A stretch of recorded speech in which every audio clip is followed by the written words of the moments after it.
ये यात्रा हिंदुओं को संगठित करने की यात्रा है। सशक्त हिंदू, संगठित हिंदू। सारे मुसलमानों को भेज दिए गए होते योजनाबद्ध तरीके से। कांग्रेस पार्टी और नेहरू ने तुष्टीकरण की राजनीति के तहत मुसलमानों को यहां रखा। वहां मुसलमानों को, बांग्लादेशियों, घुसपैठियों को, रोहिंग्यों को बसा रहा है जहां उनकी आबादी नहीं थी। बांग्लादेश में हिंदुओं पर हो रही हिंसा के खिलाफ केंद्रीय कपड़ा मंत्री गिरिराज सिंह हिंदू स्वाभिमान यात्रा करने वाले हैं और सबसे बड़ी बात यह कि जो जगह उन्होंने चुनी है वो बांग्लादेश के बॉर्डर के करीब पास में ही है। हमारे साथ मौजूद हैं गिरिराज सिंह। क्या प्रोग्राम होगा सर, किस तरह से यात्रा होगी? देखिए, ये यात्रा हिंदुओं को संगठित करने की यात्रा है। सशक्त हिंदू, संगठित हिंदू। जब हिंदू सशक्त तभी रहा।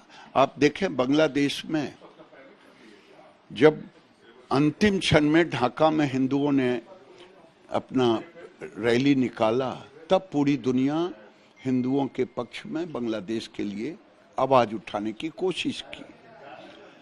आज मैं कहानी पीछे नहीं ले जाना चाहता हूं, ले जाना पड़ेगा। 1947 में देश का बंटवारा हुआ, धर्म के आधार पे हुआ। अगर उस समय मेरे पूर्वजों से, मैं किसी का नाम नहीं लेना चाहता, न नेहरू का न किसी का, अगर वो सारे मुसलमानों को भेज दिए गए होते योजनाबद्ध तरीके से। कांग्रेस पार्टी और नेहरू ने तुष्टीकरण की राजनीति के तहत मुसलमानों को यहां रखा और रख करके आज ये स्थिति है कि हमने कभी तजिया पर एक पत्थर नहीं फेंका।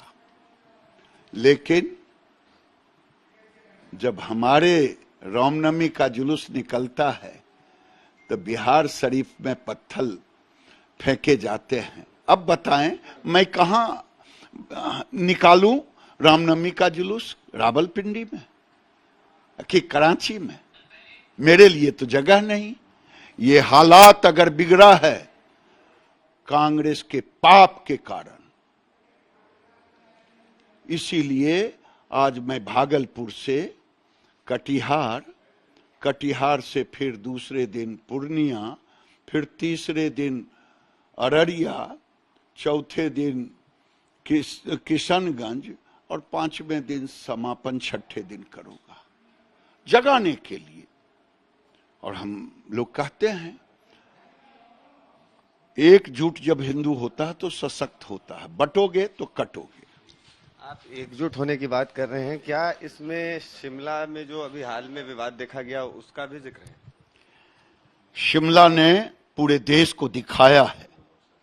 अब बताइए, देवभूमि में ये पीएफआई जैसी संगठन भले बैन लग गया हो, वो संगठन वहां मुसलमानों को, बांग्लादेशियों, घुसपैठियों को, रोहिंग्यों को बसा रहा है जहां उनकी आबादी नहीं थी। लेकिन मैं धन्यवाद दूंगा हिमाचल और शिमला के हिंदुओं को।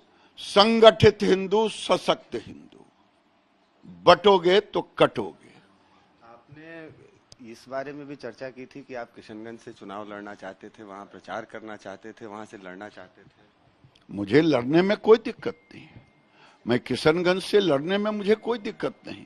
जब मैं विकास में कोई भेदभाव नहीं करता, आयुष्मान भारत के कार्ड में कोई भेदभाव मोदी जी ने नहीं की, घर देने में भेदभाव नहीं की, शौचालय देने में भेदभाव नहीं की, तो आखिर हमें वोट देने में कुछ लोग भेदभाव क्यों करते हैं?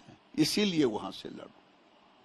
अफजाल अंसारी ने एक बड़ा बयान दिया है। उन्होंने कहा है कि बाबरी मस्जिद जब तोड़ी जा रही थी तब मुलायम सिंह ने साहसी फैसला लेते हुए कानून तोड़ने वालों पर गोली चलवाई थी। हाँ, स्वर्गीय मुलायम सिंह यादव जी, आज उनके बेटे उनका अनुकरण कर रहे हैं, अखिलेश यादव। उन्होंने हिंदुओं के लाश पर अपनी सरकार को बनाया था, हिंदुओं के लाश पर, और इनके कारण हिंदू को शहीद होना पड़ा था।